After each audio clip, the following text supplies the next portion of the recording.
Before we go anywhere, I need you to do something for me right now. Look at your screen. Like, actually look at it. Grab a notebook if you've got one nearby. Get comfortable, settle in, because this is not a show you throw on in the background while you're doing dishes. What's on your screen right now is part of the experience. So, notebook ready? Good. Let's get into it. You are not here to watch two talking heads. You are here to watch diagrams, charts, and data. Real sourced data that will genuinely change how you think about your money. That is the whole premise of this show. This is Strategy Spilled, and if you're new here, welcome. This is episode 0, which means this is the orientation episode. This is where we tell you exactly what this course is, exactly what it's going to teach you, and exactly why we built it the way we built it. No mystery, no slow burn. Just, here's the map, here's where we're going, here's why it matters. Faceless, visually driven, data anchored. That is the format. And the audience, that's you.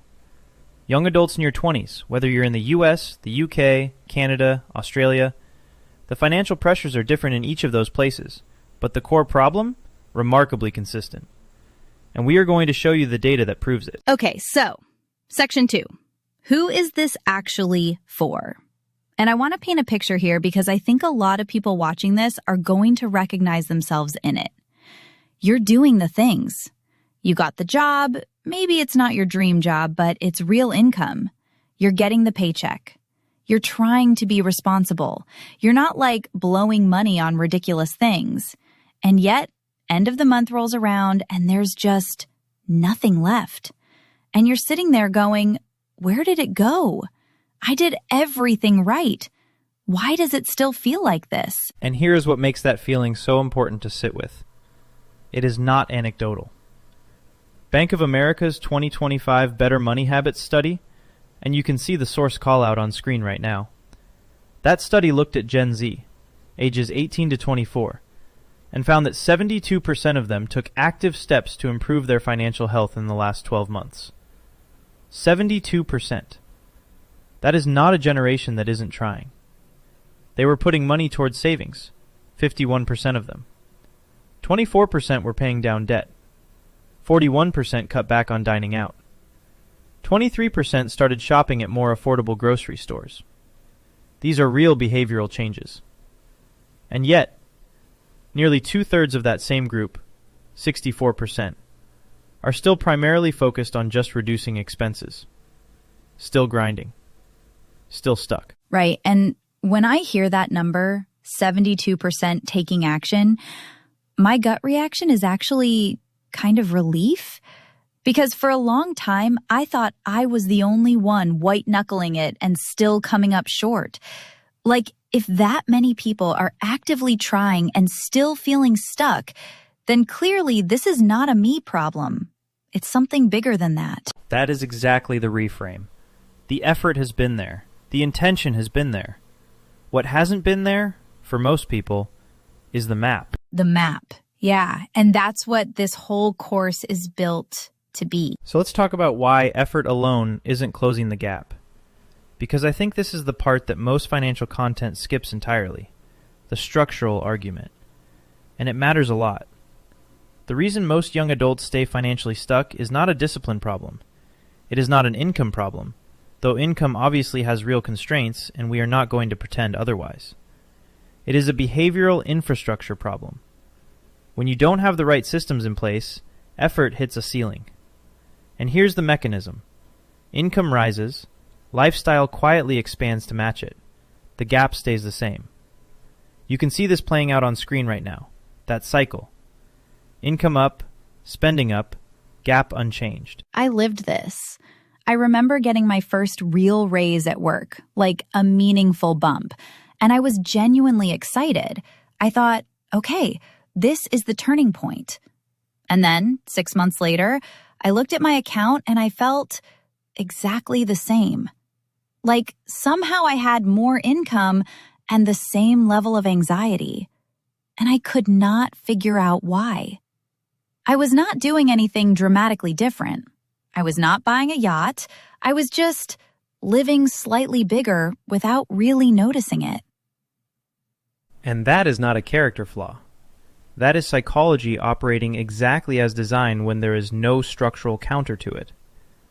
Without a system in place, your brain fills the gap, and it fills it in the direction of whatever feels comfortable or available in the moment.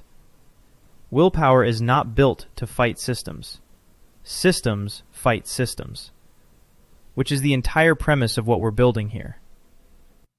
And that question, what does the right system actually look like? That is what the rest of this course is going to answer. So let's get to the good part, the roadmap. Look at your screen.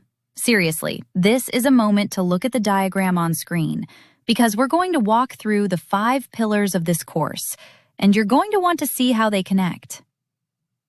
5 pillars. 5 interlocking components of a single financial system. Not 5 random tips. A system. Let's go through them one by one. Pillar 1, automated budgeting. Okay, so the old way of budgeting, you sit down, you make a spreadsheet or download an app, you manually track everything, you try really hard to stick to it, and then life happens and you fall off and feel guilty and the whole thing collapses. I have done this cycle so many times, it's embarrassing. The new way is completely different. You design a system that runs without you having to be heroic about it every single day.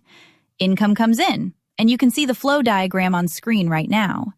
Automated allocations go out to savings, to debt payments, to investments before you ever see it. What's left is your spending money. You live on what remains.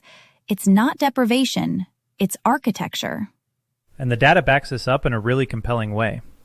The habits formed around money in your 20s, whether you save automatically or wait to see what's left, whether you invest consistently or only when it feels comfortable, those habits tend to persist. You're not just solving a current problem when you build an automated budget. You're building the infrastructure you will scale when your income grows. You're making it easier for future you to make good decisions, not harder. Future you will be so grateful. Okay, pillar 2, emergency funds. And I want to be honest, when I first started learning about personal finance, the emergency fund felt like the most boring topic on the planet. Like, yes, save money for emergencies. Got it. Moving on. But the more I understood about what happens when you don't have one, the more it felt genuinely urgent. There's an asymmetry here that most people don't consciously register. Think about renter's insurance. $15 a month, maybe $20. A lot of young adults skip it to save that money. And statistically, that logic looks fine. Most months, nothing bad happens. But one uncovered emergency, one water damage event, one theft, one trip to urgent care without adequate coverage, and you're looking at years of financial setback from a single incident. The cost of the risk is catastrophically asymmetric. The small monthly protection versus the potentially enormous uncovered loss. And the thing is, most young adults are not consciously choosing to be exposed to that risk. They're just drifting into it by default. Nobody sits down and goes, I have decided to be financially vulnerable. It just kind of happens because the protection feels abstract until suddenly it's not. So in the episode on emergency funds, we're going to reframe this, not as a savings account you're building toward, but as a structural defense you're putting in place.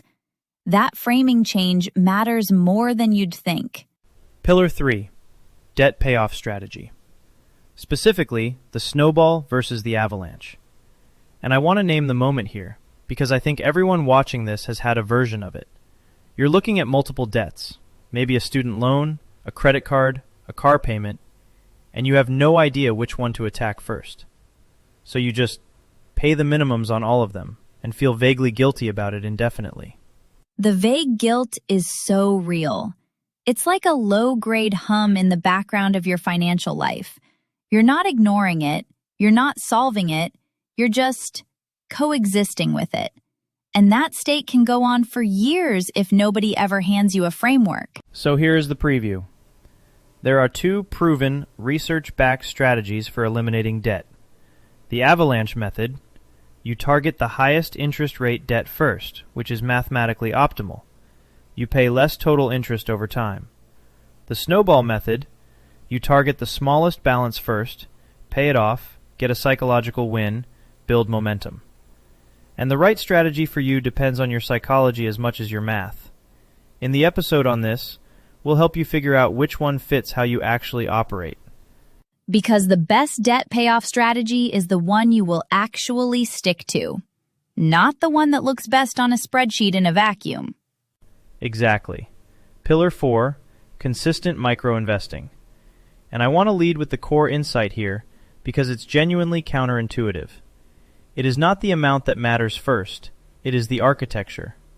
Starting with even $25 or $50 a month builds something that most people underestimate, the behavioral infrastructure.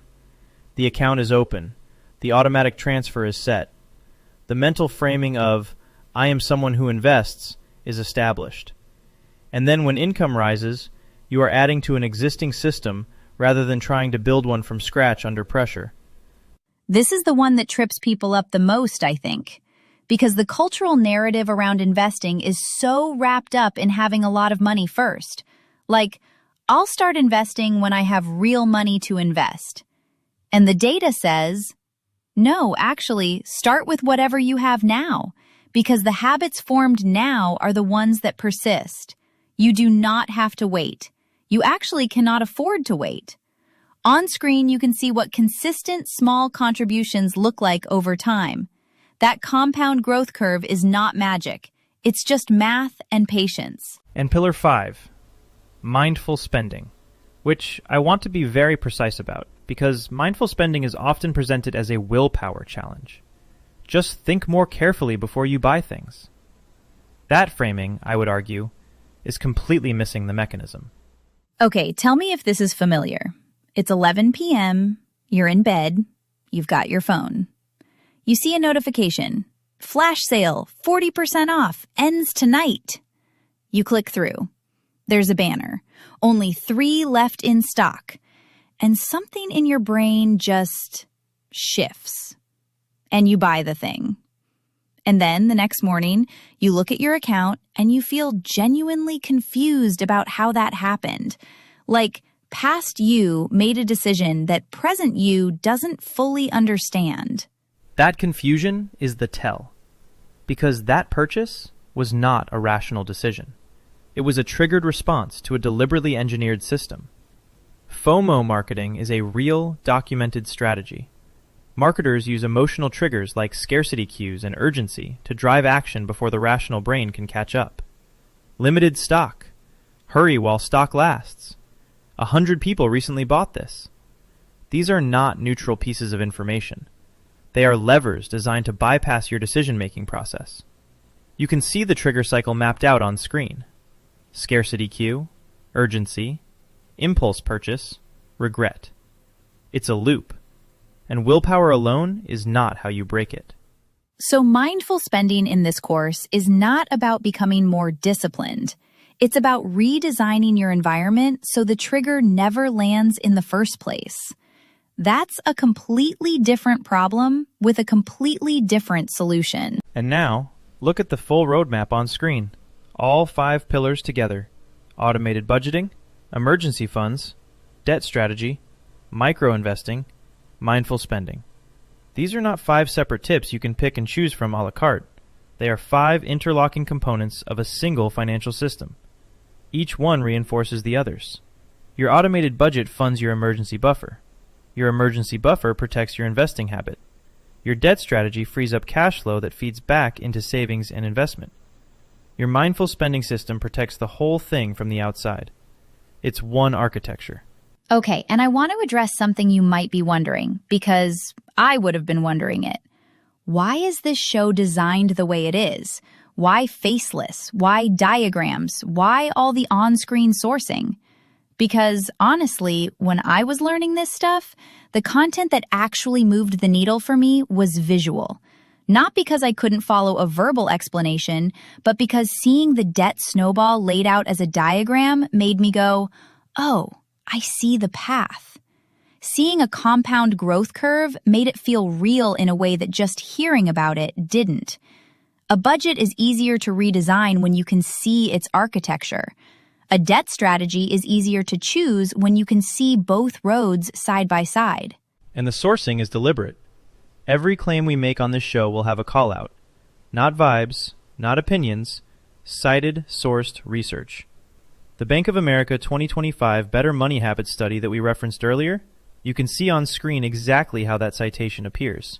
That is the template for every piece of data we bring into this course. You will always be able to see where we got it. That is the contract we are making with you. We will show you the work. We will show you the work. I love that, because I think a big part of why personal finance content can feel so overwhelming is that you don't always know if you should trust what you're hearing. And when every claim has a source, when every strategy has evidence behind it, you can evaluate it. You're not just taking our word for it. Which brings us back to the core argument of this episode. 72% of young adults are already trying. They are cutting back on dining out, they are putting money towards savings, they are paying down debt. The effort is not the missing piece. What is missing, for most people, is the architecture, the system, the behavioral infrastructure that makes good decisions automatic and protects against the engineered forces working against you. That is fixable. That is what this course is. So here's where we land. If you have ever felt like you are doing everything right and still ending up stuck at the end of the month, you are in exactly the right place. Not because this course has magic answers, but because it has the map. A real, visual, data-backed, step-by-step map. And now you've seen it. All 5 pillars laid out, connected, waiting for you in the episodes ahead. The problem was never you. It was the absence of a system. And systems can be built. That's the whole point.